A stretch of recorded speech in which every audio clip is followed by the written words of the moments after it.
The Galactic Interests Training Academy had seen countless species pass through its halls, but humans remained the one variable no simulation could reliably predict. Instructor Velara, a towering Craxian with scales that caught the dome lights like polished obsidian, had spent 3 decades training cadets from every corner of the civilized galaxy. She prided herself on her ability to maintain order, on reading body language across 47 species, on sensing escalation before it happened.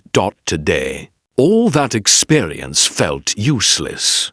The combat observation dome hummed with nervous energy as 24 cadets watched the exercise unfold below. In the center of the reinforced arena stood Arya Chen, a human barely into her 3rd decade, swallowed by a standard issue training suit that hung awkwardly on her slight frame.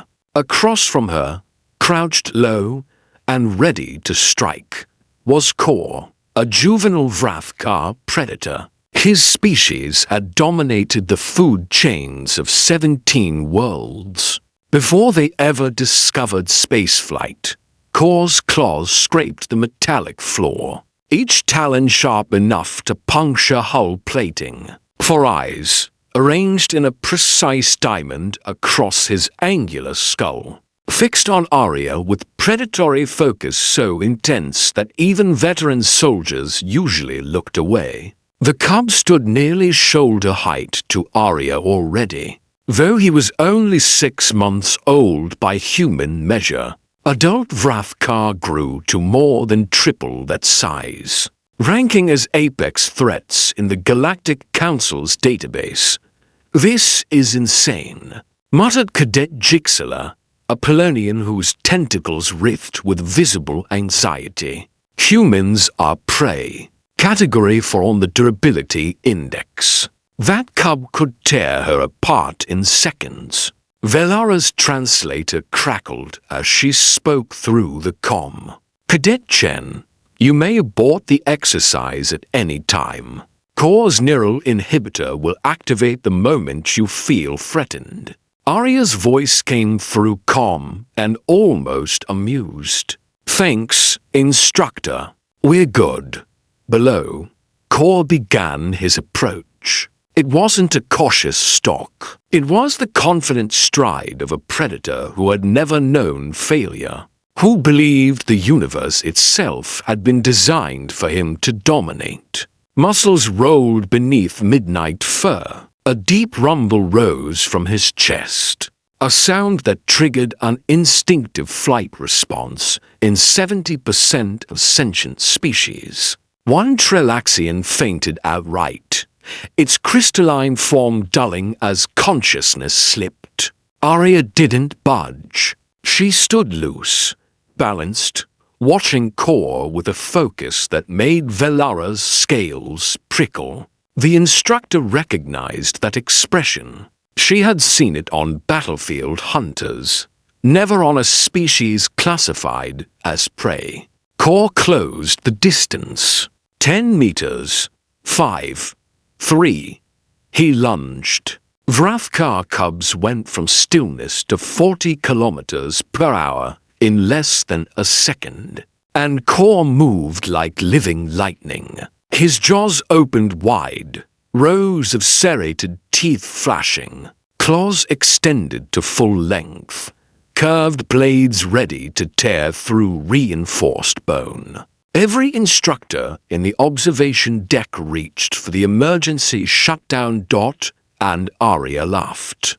Not a panicked giggle, not the hysterical crack of someone breaking under pressure. It was genuine delight, bright and unrestrained, as if she'd just been handed a wonderful surprise. She shifted her weight. Suddenly she wasn't where Kor expected her to be. His momentum carried him past by a few centimeters, enough that the wind of his passing ruffled her hair. Arya extended a hand and tapped him lightly on the nose.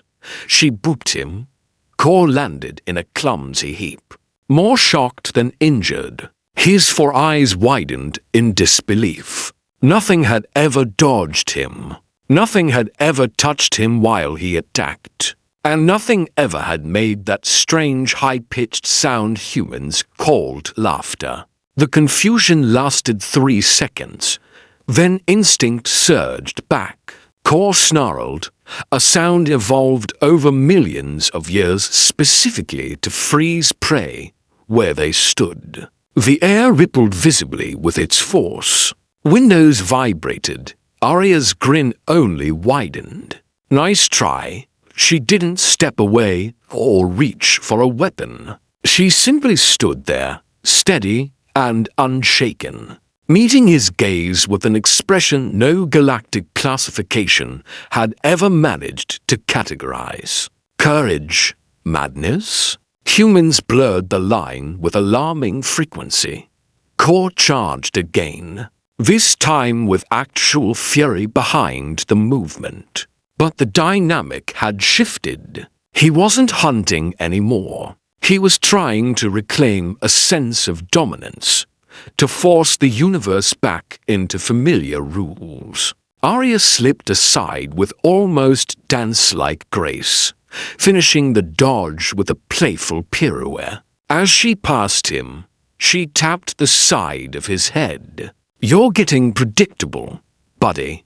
The observation deck erupted. Cadets shouted in 17 languages. Several activated anxiety suppressors. 2 more fainted.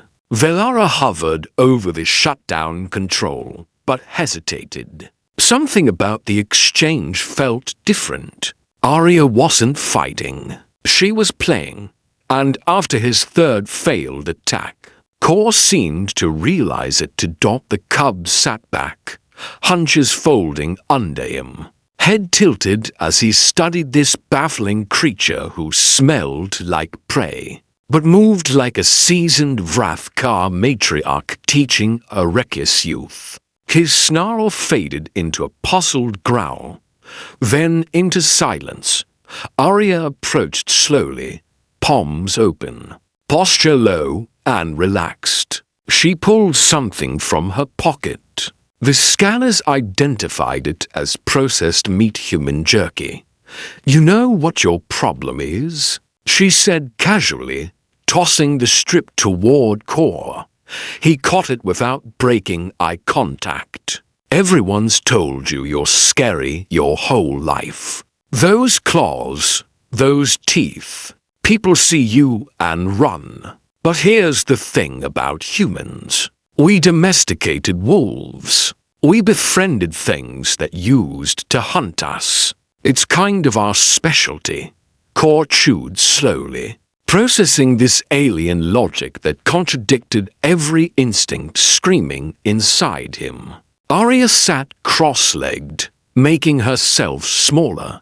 "So here's the deal. You can keep trying to intimidate me, or we can be friends." She held up another piece of jerky. "And friends get treats." The dome fell silent.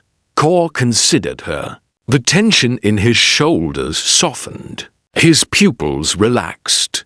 Then, with surprising gentleness for a creature built to shred armor, he padded forward and flopped beside her. The weight of his body hit the floor with a thud that nearly crushed her legs. But Arya only laughed and scratched behind his auditory ridge. The deep rumble in his chest shifted frequencies. Translators struggled for a moment before identifying it. Core was purring. Velara stared, speechless, until she finally managed. "Someone explain to me what just happened." Jixila whispered, tentacles trembling. "Humans. That's what happened. And for the first time in the Academy's long history." No one voiced disagreement.